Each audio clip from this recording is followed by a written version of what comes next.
Hi, I'm Brian Russell, and today I want to talk about fuel for success. How are you doing this year with your goals that you set, both the short term ones and the long term ones? Setting goals is critical to moving forward to become all that we were created to be.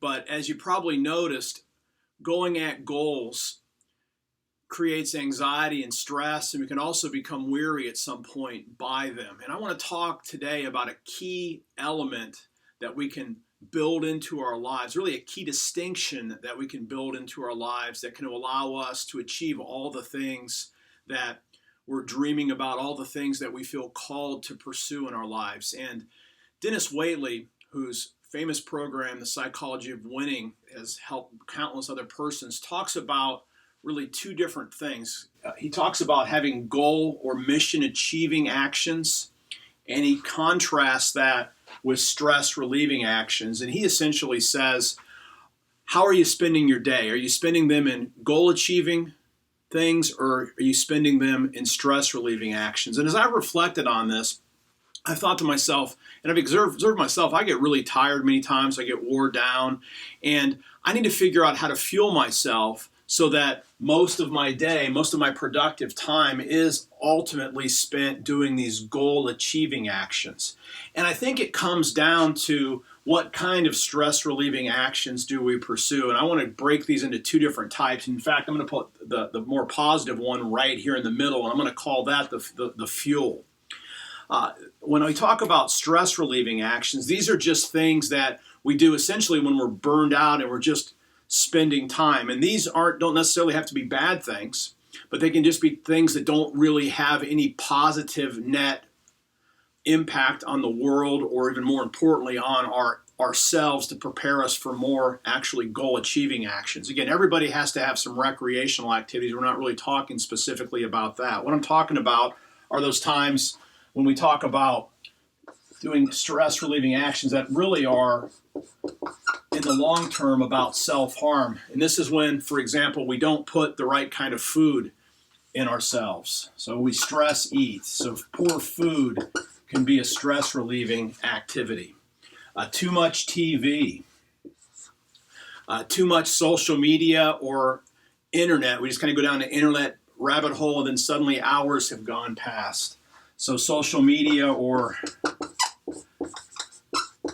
web surfing. Again, some of this is good and can be helpful and allows us to connect with others, but sometimes too much, we just end up losing and distracting ourselves from the things that we really need to focus on. Too much TV, web surfing, those, you get the idea on that. It can also be addictive substances. That would be true self-harm.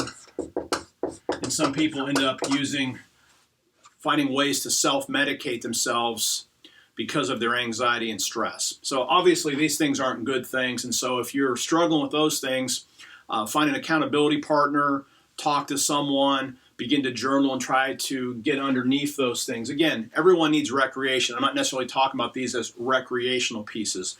In fact, what we really want to talk about is instead of having self-harm, when we talk about stress relieving things, we want to really talk about things that allow us to practice self-care.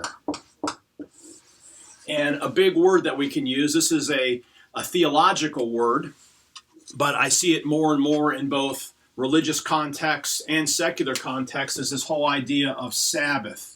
We all have to embed good Sabbath practices into our lives, because what these do, unlike the self-harm things, these don't give us fuel. In fact, they ultimately can make us even more tired and impair us in our attempts to achieve our goals. But if we practice self-care, these are the practices that actually provide fuel that allow us to accomplish the things that we want to do and we feel called to do, or even some things that we actually have to do in our jobs, demands that we have to do, but we need the fuel for that, the energy for that.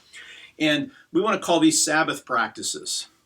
And this covers a wide variety. So I'm not just thinking about spiritual practices here, though that's going to be one thing. I'm going to start with basics. This has to do with things like sleep. We have to make sure that we're getting adequate sleep to be fueled for success. We have to eat the right food. So if you're not putting good food in your body, and a lot of times when we're trying to do the next big things, we end up eating fast food or snacking on just sugary substances. Practice good nutrition. Make that the groundwork. Sleep, nutrition, exercise.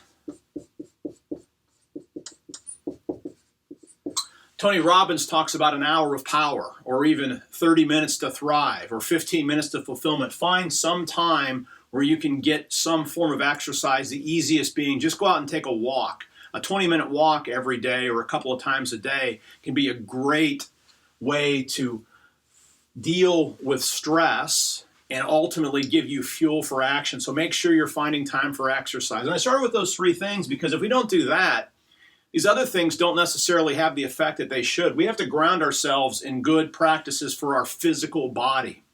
And then we can add to these things that we would call spiritual practices that can, and mental practices that can really fuel us. So I'm going to put here now under Sabbath the spiritual practices. Some of us practice spiritual disciplines, reading scripture, reading good literature that feeds the soul, encourages us, helps us to have a good positive mindset, meditation, prayer, sitting in silence, reflection, and even fasting from time to time. All of these things can actually fuel us to achieve the goals that we want to have. So as you move forward in this year and move towards becoming the person that you were created to be and achieving the goals that you're attempting to achieve this year, make sure that you step back a little bit and take a look at your stress relieving activities. Are they more about self-harm? Or are you really practicing a true self-care where you have a holistic picture of yourself where you can fit in these traditional Sabbath practices? And we also need to put recreation and finding time away to have fun with friends and family or even to be by yourself.